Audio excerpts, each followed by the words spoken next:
Rajkot TRP game zone આગ દુર્ઘટના બાદ વડોદરા મહાનગરપાલિકા ફાયર સંસાધનો વગરની મિલકત સીલ કરી રહ્યું છે।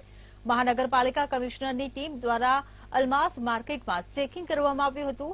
અલમાસ માર્કેટમાં ફાયર સંસાધન સંપૂર્ણ કાર્યરત નહીં થાય ત્યાં સુધી વેપારીઓએ માર્કેટને સ્વયંભૂ બંધ રાખ્યું છે, જેનો અલમાસ માર્કેટના વેપારીઓએ મહાનગરપાલિકાને આપ્યો બાહેંધરી પત્ર। ત્યારે મહાનગરપાલિકાને ફાયર એનઓસી સર્ટિફિકેટ દસ્તાવેજો આપ્યા બાદ માર્કેટ ચાલુ કરવામાં આવશે। રાજકોટ ટીઆરપી ગેમ ઝોન આગ દુર્ઘટના બાદ વડોદરા મહાનગરપાલિકા કમિશનરની ટીમ કાર્યરત થઈ।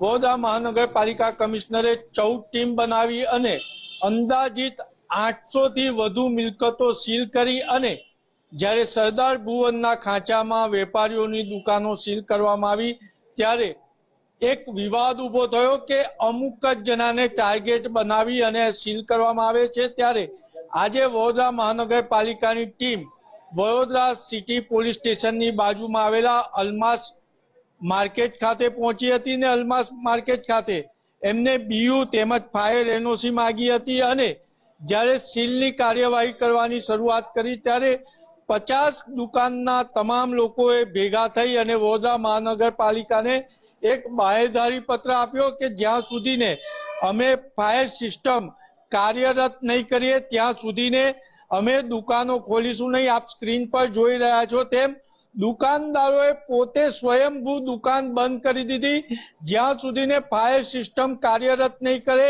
ફાયર એનઓસી નહીં મેળવે ત્યાં સુધીને આ દુકાનો ખોલશે નહીં તેવું અલમાસ માર્કેટના વેપારીઓએ નક્કી કર્યું। આપણી સાથે બાહેંધરી પત્ર લખી આપનાર અલમાસ માર્કેટના વેપારી છે, આપણે એમની સાથે વાત કરીશું।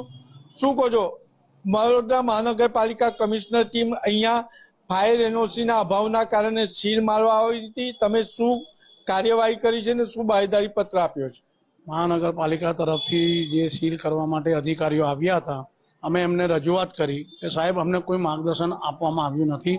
અમે પોતે 3 થી 4 વાર ફાયર બ્રિગેડમાં જઈને આવ્યા હતા।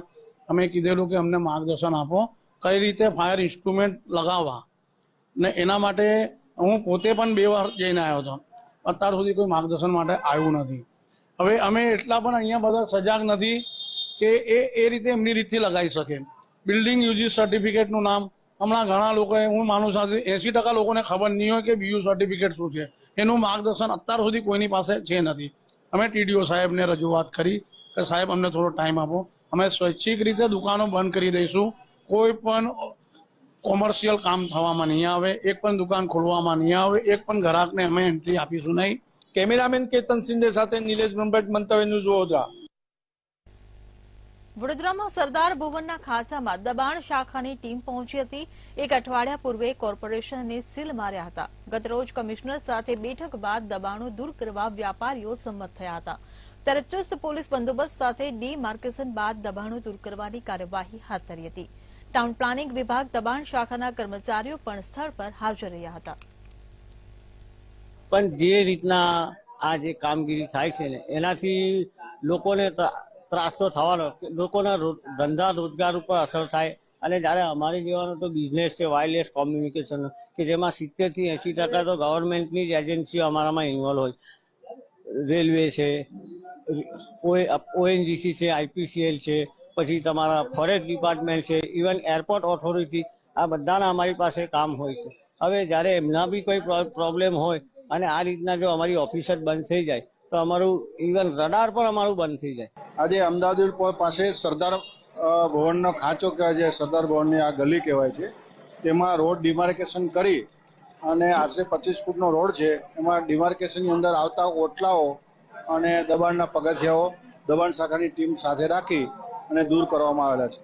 રાજકોટ ટીઆરપી ગેમ ઝોન દુર્ઘટના બાદ વડોદરા મહાનગરપાલિકા કાર્યરત થઈ હતી અને સરદાર ભુવનના ખાંચામાં આવેલી દુકાનોને સીલ કરી દીધું હતું। સીલ કરવા પાછળનું કારણ ફાયર એનઓસી અને ગેરકાયદેસર દબાણ હતું।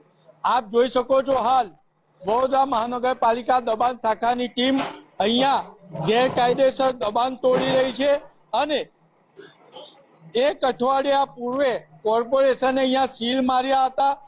ચુસ્ત પોલીસ બંદોબસ્ત સાથે ડિમાર્કેશન કર્યા બાદ હાલ આ ગેરકાયદેસર દબાણ દૂર કરવાની કામગીરી કરવામાં આવી રહી છે અને મહત્વની બાબત છે કેમેરામેનને કહીશ કે બતાવે અનુમાનવાડી આ એ જ અનુમાનવાડી છે કે અહીંયા 1 અઠવાડિયા પહેલા એક ભાઈ પોતાના સગાના બેસનામાં આવતા હતા ત્યારે તેમનું પાર્કિંગ બાબતે બોલાચાલી થતા ખૂન થયાનો ફરિયાદ નોંધાવી છે એટલે પાર્કિંગ અને ગેરકાયદેસર દબાણમાં એક વ્યક્તિનું મૃત્યુ નિપજ્યા બાદ વડોદરા મહાનગરપાલિકાની ટીમ હાલ ગેરકાયદેસર જે દબાણો છે એ તોડી રહી છે આપ જોઈ શકો છો હાલ સરદાર ભુવનના ખાંચામાં આવેલી તમામ દુકાનોના ગેરકાયદેસર ઓટલા તોડવામાં આવી રહ્યા છે અને જે ફાયર એનઓસી નથી એ ફાયર એનઓસી મેળવી લેવાની બી વડોદરા મહાનગરપાલિકા કમિશનરે તાકીદ કરી છે વેપારીના ઓટલા તોડીને સંતોષ માનનાર સત્તાધીશોને વેપારીઓ એ પણ પડકાર કરી રહ્યા છે કે ગેરકાયદેસર હોસ્પિટલ અને ક્લાસીસ તમે ક્યારે તોડો છો કેમેરામેન કેતન સિંધે સાથે નિલેશ બ્રહ્મભટ્ટ મંતવ્ય ન્યૂઝ વડોદરા